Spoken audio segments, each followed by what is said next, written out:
फिलिस्तीन के स्वास्थ्य मंत्रालय का कहना है कि गाजा के अल अहली अरब अस्पताल में हुए विस्फोट में कम से कम 500 लोग मारे जा चुके हैं। फिलिस्तीन के स्वास्थ्य मंत्रालय ने कहा कि इजराइल ने हमला किया। वहीं इजराइल का कहना है कि फिलिस्तीन इस्लामिक जिहाद की तरफ से दागा गया एक रॉकेट मिसफायर होकर अस्पताल पर गिर गया।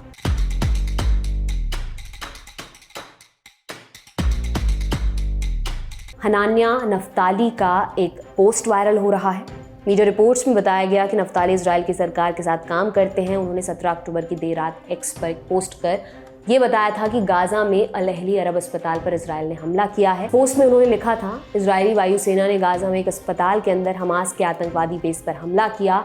इसमें कई आतंकवादी मारे गए हैं। ये बहुत खराब है कि हमास अस्पतालों, मस्जिदों और स्कूलों से रॉकेट लॉन्च कर रहा है। वे आम लोगों को ढाल की तरह इस्तेमाल कर रहे हैं। नफ्ताली ने थोड़ी ही देर में इस पोस्ट को डिलीट कर दिया। इसके बाद उन्होंने एक और ट्वीट कर बताया, गाजा में रहस्यमयी विस्फोट, हमास ने इसके लिए इजराइल को जिम्मेदार ठहराया, लेकिन मेरा मानना है कि या तो ये एक फेल रॉकेट है जो अस्पताल पर जाकर गिर गया, या फिर एक ऐसा कदम जो हमास ने जानबूझकर अंतर्राष्ट्रीय समर्थन पाने के लिए किया है। कुछ समय बाद नफ्ताली ने एक और पोस्ट किया। इसमें उन्होंने डिलीट किए अपने पोस्ट पर सफाई दी। उन्होंने लिखा, मैंने आज रॉयटर्स की एक रिपोर्ट साझा की थी जिसमें गाजा के अस्पताल पर बम विस्फोट के बारे में झूठा दावा किया गया था। इसमें कहा गया था कि अस्पताल पर यह हमला इजराइल ने किया है। मैंने गलती से ये जानकारी अपने डिलीट किए गए पोस्ट में लिख दी थी। मैं इस गलती के लिए माफ़ी चाहता हूँ, क्योंकि इजरायली सुरक्षा बल अस्पतालों पर बमबारी नहीं करते हैं। मैंने सोचा कि इजराइल ने गाजा में हमास के एक ठिकाने को निशाना बनाया होगा। ये सबको पता है कि हमास नागरिकों को मानव ढाल की तरह इस्तेमाल कर रहा है। ये एक युद्ध अपराध है, ये मानवता के खिलाफ अपराध है। इस पर बात होनी चाहिए। मीडिया रिपोर्ट्स के मुताबिक हनान्या नफ्ताली पिछले कुछ सालों से इजरायली प्रधानमंत्री नेतन्याहू के डिजिटल टीम का हिस्सा हैं। केवल सोशल मीडिया प्लेटफॉर्म एक्स पर ही उनके करीब 3,57,000 फॉलोअर्स हैं। वे इजरायली समर्थन के लिए पोस्ट करते रहते हैं। उन्होंने 2014 में इजरायली सेना में सेवाएं दी। वे इस दौरान सेना में सेवा देने और इजराइल का समर्थन करने वाले पोस्ट शेयर करते थे।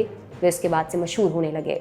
उधर गाजा के एक अस्पताल में धमाके में सैकड़ों लोगों की जान जाने के बाद मिडिल ईस्ट के अलग अलग देशों में विरोध प्रदर्शन हुए। इन देशों में लेबनान, तुर्की और ईरान भी शामिल है। मीडिया रिपोर्ट्स के मुताबिक वेस्ट बैंक के कई शहरों में फिलिस्तीनी नागरिकों ने विरोध प्रदर्शन किया। इस दौरान सुरक्षा बलों और लोगों के बीच झड़पें भी हुईं। लेबनान में अमेरिकी दूतावास के बाहर 17 अक्टूबर को विरोध प्रदर्शन हुए। अंतर्राष्ट्रीय न्यूज़ एजेंसी AFP की रिपोर्ट के मुताबिक इस दौरान प्रदर्शनकारियों और सुरक्षा बलों के बीच झड़प हुई। पुलिस ने प्रदर्शनकारियों को तितर बितर करने के लिए आंसू गैस के गोले चलाए। इधर प्रदर्शनकारियों ने पत्थरबाजी की। लेबनान में ही फ्रांस के दूतावास के बाहर भी प्रदर्शन हुए। इस दौरान प्रदर्शनकारियों ने हिजबुल्लाह के झंडे लहराए। प्रदर्शनकारियों ने इस दौरान पत्थरबाजी भी की। पत्थर दूतावास के मुख्य प्रवेश द्वार के पास इकट्ठे हो गए। मीडिया रिपोर्ट्स के मुताबिक तुर्की और जॉर्डन में इजरायली दूतावासों के बाहर भी विरोध प्रदर्शन हुए। वहीं यमन, मोरक्को और इराक से भी प्रदर्शनकारियों की तस्वीरें सामने आईं।